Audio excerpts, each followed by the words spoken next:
Praying for planting the church now, for the village that don't have the church.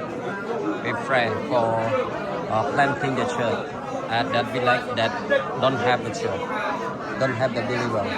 We pray for all we bless. Just we hope, we stand, we planting the church. Thank you, Lord Jesus. บริสุทธิ์มันมีในแก้ว